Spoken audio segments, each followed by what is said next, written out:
Welcome to twins kitchen. இன்றைக்கி நம்ம பார்க்க போகிற ரெசிபி என்னென்னா, பனிக்காலத்துக்கு உகந்த டேஸ்டி அண்டு ஹெல்த்தி ஃபுட்டை தான் பார்க்க போகிறோம். அதுக்கு தேவையான பொருள்: ஓமவல்லி இலை, தூதுவளை, 1 கப் கடலை மாவு, ஒரு பெரிய வெங்காயம், ஒரு சின்ன பச்சை மிளகா, அரிசி மாவு எடுத்து வச்சுருக்கோம். இப்போ தூதுவளையில் கீரை போண்டாவும், இது ஓமவல்லியில் பச்சையும் போட போகிறோம். வாங்க எப்படி செய்யலாம்னு பார்க்கலாம்.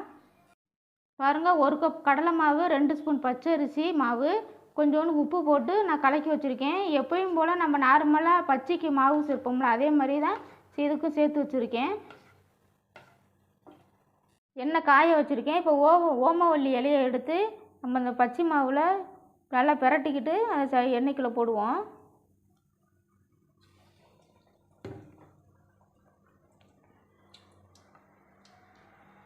இப்போ வாழைக்காய் பச்சி போடுவோம்ல, அதே மாதிரியே போட்டுக்கிறோங்க.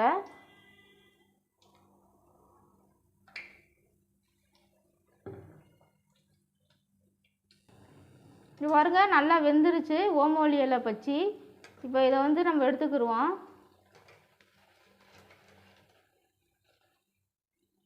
இந்த வீடியோ உங்களுக்கு பிடிச்சிருந்துச்சுன்னா லைக் பண்ணுங்கள், ஷேர் பண்ணுங்கள், சப்ஸ்கிரைப் பண்ணுங்கள். ஓமவல்லி இலை போட்டாச்சு பச்சி. இப்போ அதில் மிச்ச மாவு இருக்குது. அதில் நம்ம தூதுவளை இலையை இப்போ பொடிசாக கட் பண்ணி வச்சுக்கிட்டு இதில் போட்டுக்கிடுவோம். பெரிய வெங்காயம் பொடிசாக கட் பண்ணி வச்சுருக்கேன். ஒரு பச்சை மிளகா கட் பண்ணி வச்சுருக்கேன், அதையும் போட்டுக்கிடுவோம்.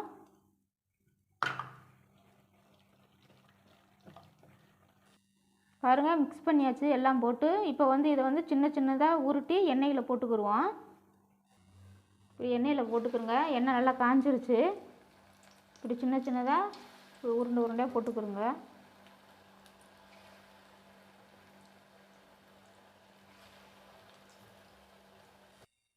பாருங்கள், நம்மளோட தூதுவளை போண்டா இப்போ நல்லா வெந்துருச்சு. இப்போ எடுத்துக்கிடுவோம். பாருங்கள், இதே மாதிரி நீங்களும் உங்கள் குழந்தைகளுக்கு செஞ்சு கொடுங்க. அடுத்து நல்ல ஒரு ரெசிபியோடு உங்களை நாங்கள் சந்திக்கிறோம். பாய்.